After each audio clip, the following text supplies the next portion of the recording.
utasoma Luka 21, Mathayo 24. Haya, na utasoma Marko 10 na ngapi. Haya yanazungumza kwa habari ya dalili za siku za mwisho.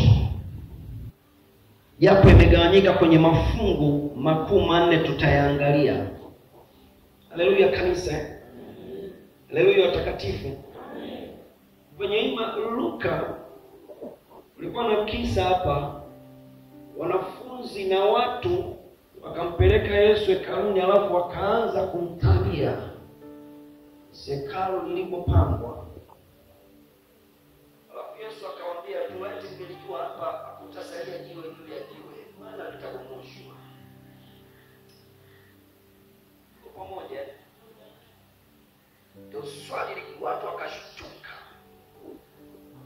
na pale ndio swali lilizaliwa. Haya atakuwa nini Yesu? Alafu na nini dalili yake?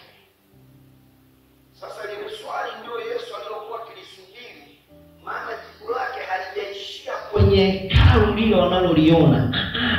Liliishia kwenye miisho ya dunia. Jamani, Bwana Yesu asifiwe. Kanisa, Bwana Yesu asifiwe. Amen. Wale waliulizwa kwa muktadha wa hekalu lao, Yesu anatoa jibu kwa habari ya hilo hekalu lao, lakini anatoa muktadha mzima wa mustakabali wa dunia itakapoishia.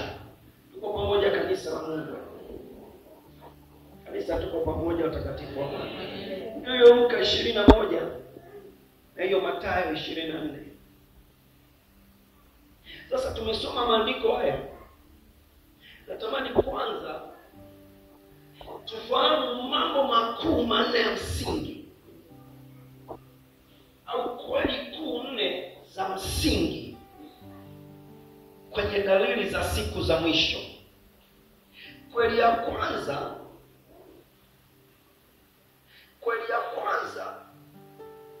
ni lazima Kristo fahamu tunaishi kwenye siku hizi za mwisho. Na siku za mwisho fahamu ziligawanywa kwenye makundi makuu matatu.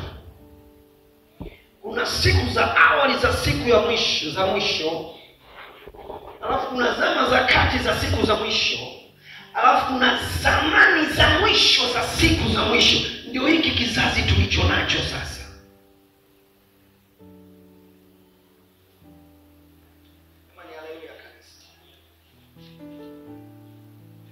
Kwa hiyo kwenye zile siku za mwisho kule mwishoni ndio tunaishi sisi.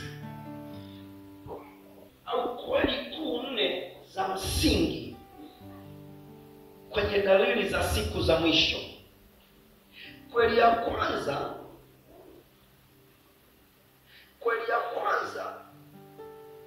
ni lazima Kristo tunaishi kwenye siku hizi za mwisho.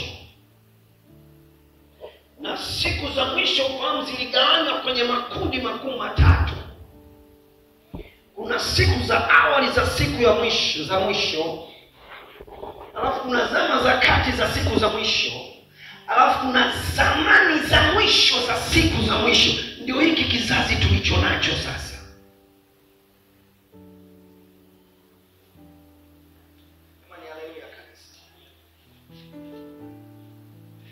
Kwa hiyo kwenye zile siku za mwisho kule mwishoni ndio tunaishi sisi. Kanisa wakabwaga vitu kwa pamoja. Haleluya. Na jambo la pili,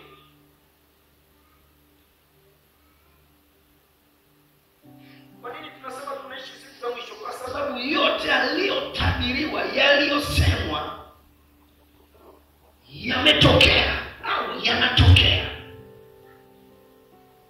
Sasa naomba nisikilize. Kwenye siku za mwisho za mgawanyo wa kwanza yalitokea, yalitabiriwa, yakatokea. Kwenye kipindi cha kati cha siku za mwisho kuna mambo yalitabiriwa, yakatokea. Sasa kwenye kipindi hiki cha mwisho kuna mambo yalitabiriwa nayo yanatokea. Kama tunaelewa. Kanisa tunaelewa. So we are living in the very end of the world. Tunaishi kwenye hizi siku za mwisho sana.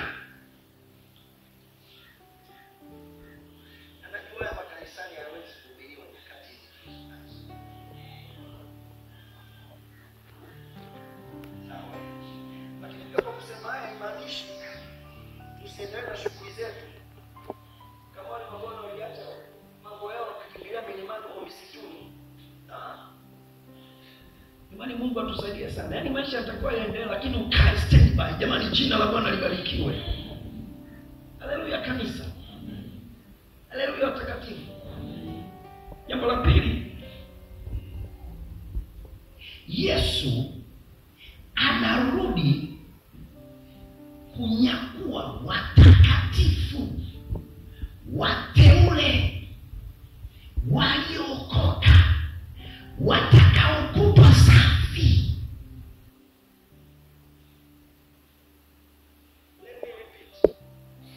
Jambo la pili, huyo Yesu anaporudi haji kunyakua dhehebu, anakuja kunyakua watakatifu, wateule, waliokoka, waliofua mavazi yao, walio wasafi, watakaokutwa safi. Ndio maana nasema wakati wote tuwe nini? Tayari. Nisaidie kusema amen. Jamani, nisaidie kusema amen. Amen.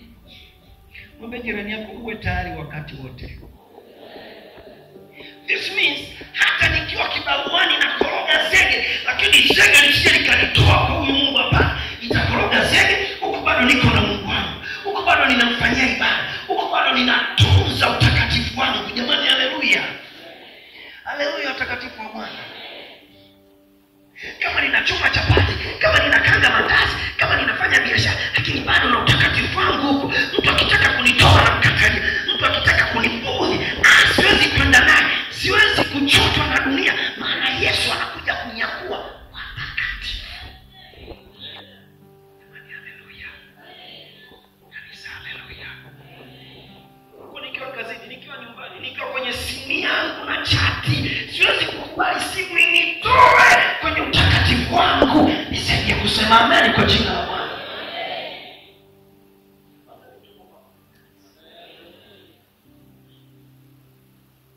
Ninapokuwa kanisani, ninapokuwa nyumbani, ninapokuwa nimesafiri, ninapokuwa hata vichochoroni au anayeniona, huko nako nitaishika utakatifu wangu. Sitaki kuchafuliwa, maana Yesu anarudi wakati wowote. Haijalishi nitakuwa wapi.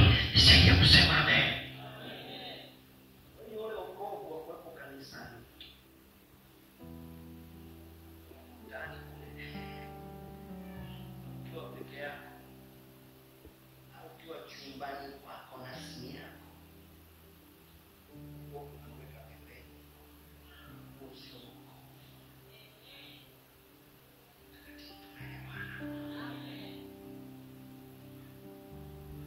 wokovu wa kuficha na kujificha na simu ikiita mkeo mmeo asione, sio wokovu. Yaani wewe nielewe wewe mtakatifu wa Bwana. Amen. Jamani, haleluya. Amen. Kanisa, haleluya. Amen.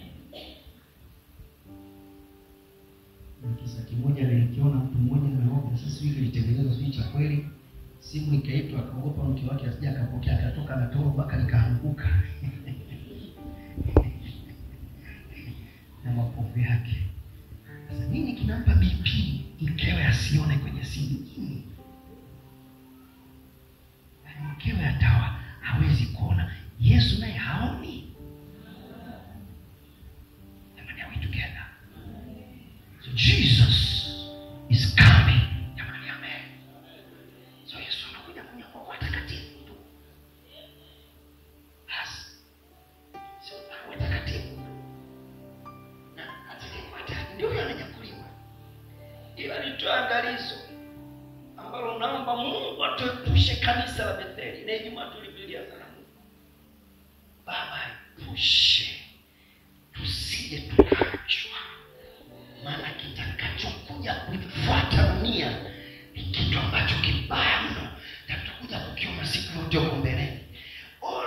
dunia hii. Mungu atulie sana. Kanisa tusikubali kuachwa. Niseme kusema amen. Amen watakatifu. Jambo la tatu. Yaani hapo nyama hata tuliyosoma tunakupa sawa. Jambo la tatu. Muda, wakati, saa, si ya kuja Yesu. Hakuna anayejua isipokuwa Baba peke yake. Mtu akisema tarehe 24 saa 6 mchana na dakika 6 juu ya alama, huyo ni tapeli mkingeni. Kuna wewe mmoja sio wa South Africa, sio watu huyo ndio alikuwa kituko, acha ule Uganda. Huyo wa South Africa ndio alikuwa kituko. Anasema Yesu kamwambia anakuja tarehe 25. Akasema kanisa zima watu wakaenda huko msituni. Lakini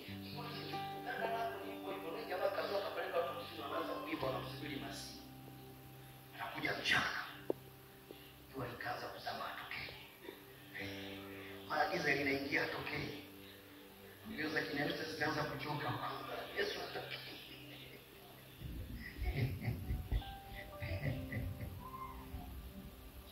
Let me give you this. Jambo la tatu. Yesu kurudi kwake hakuna anayejua siku wala saa isipokuwa ni Baba peke yake. Hiyo ni siri ya Mungu peke yake. Torati 29:29. Mambo ya siri ni ya Mungu na yaliyofunuliwa ni ya kwetu na watoto wetu, ila ya siri ni yake. Mwacheni nayo, msimbuguzi Mungu jamani. Amen.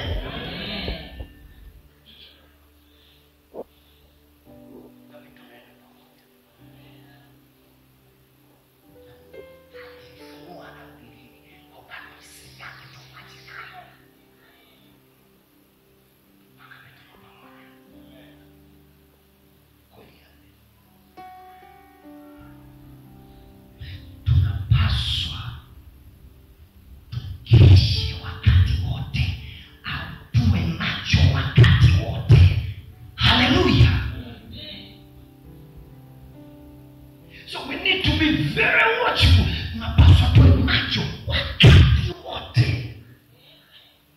Maana wakati wote anarudi.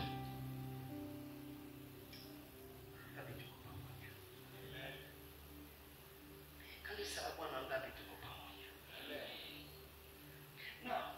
Naomba sasa nikurudishe kwenye dalili za siku za mwisho. Dalili za siku za mwisho. Dalili kwenye maandiko tunazigawa kwenye mafungu makuu kama matano hivi. Sawa? Kama matano manne. Fungu la kwanza, dalili za kwanza tunazita dalili zinazohusu taifa la Israeli peke yake.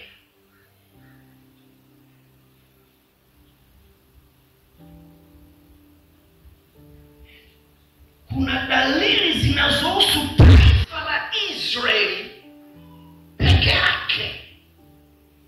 Wala hahitaji tafsiri nyingine, ni linahusu taifa la Israeli wenyewe.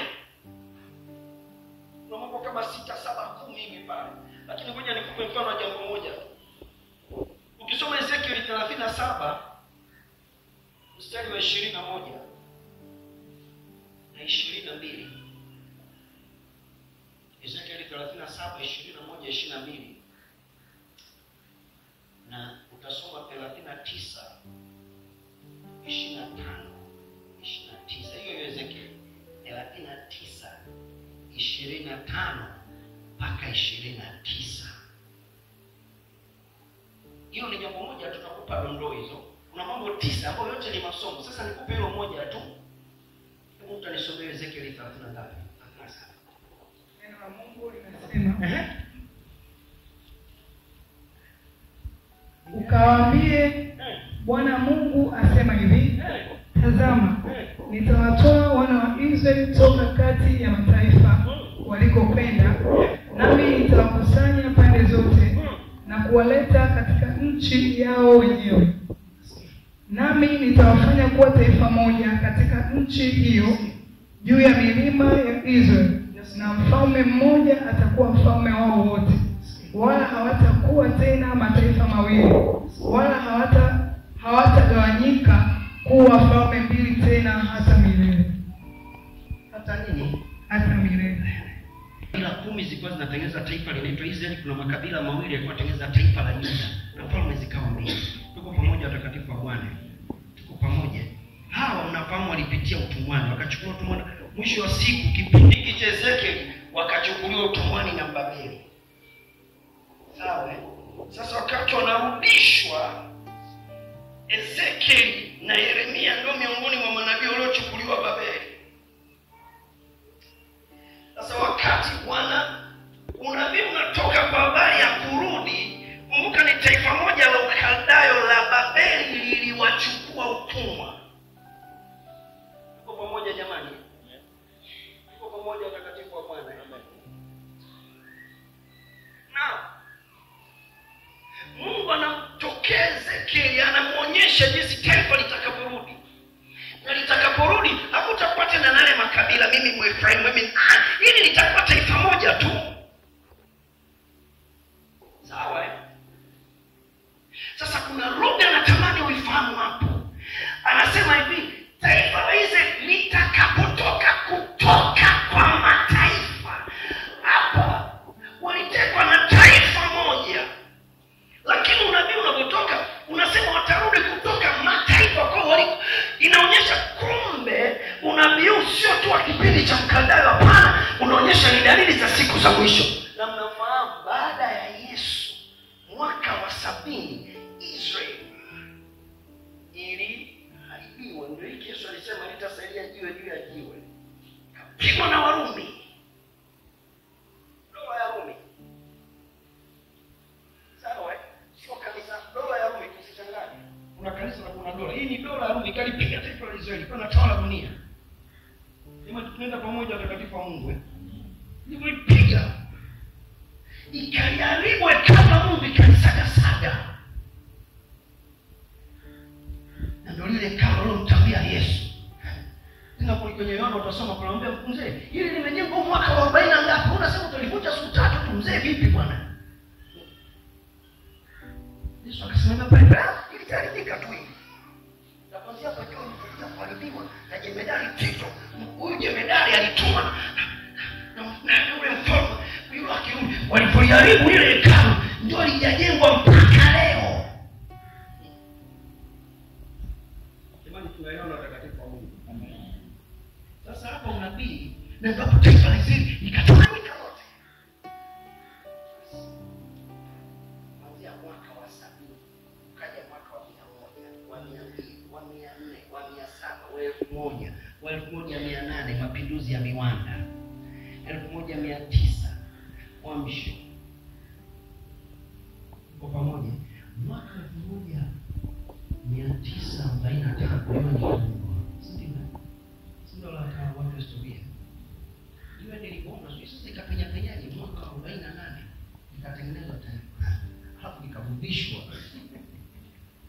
Hizi ndogo zao unaendelea pale. Sasa hii miaka yote kuna watu pala pesa hizo. Na watu wana jamani, ngoja mimi nikupe mfano. Hivyo babu yako na mzababu yako na nyenye yako na nani kitunguu yako. Sio wamezaliwa hapo Makamoto, sio wamezaliwa hapo Kilimanjaro, sio wamezaliwa huko hapo sio Ndengereko, si ndio? Leo natoka kwa formula na mimi nyinyi kwa sio hapa. Sikuwa ilikuwa Songea. Nikaongelea wale wa Kongoni. Hapo nikakumbuka tu historia tusoma walitoka South Africa. Hivi unaonaje tutakusanya Wangoni tuambie nyinyi rudi kwa South Africa. Hapa sio kweli, watakuelewa. Lazima patimike. Kwa nini kinachoendelea huko?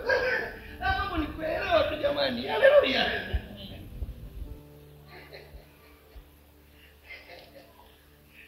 Hapo wenyewe walikuwa pale sio wakakimbilia Nyasa, wengine sio nikamboa wakakimbilia Kigoma, sio wapi kuna wakawa vipi. Unaona wapi leo wadudu wafukuzwa Wangoni waseme hapa ni kwetu. Tunataka maelewano.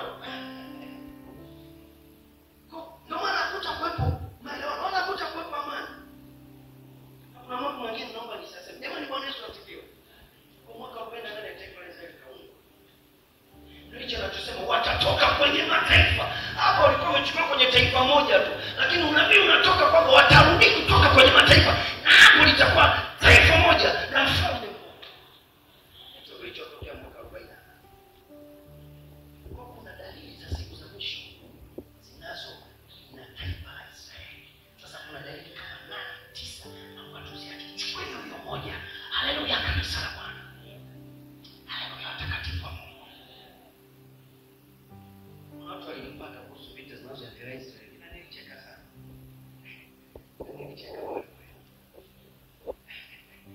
Mungu atusaidie sana. Kama ni historia tu. Jamani ametokea ndani. Ametokea ndani. Mbona kuna vitu viwili tu pale?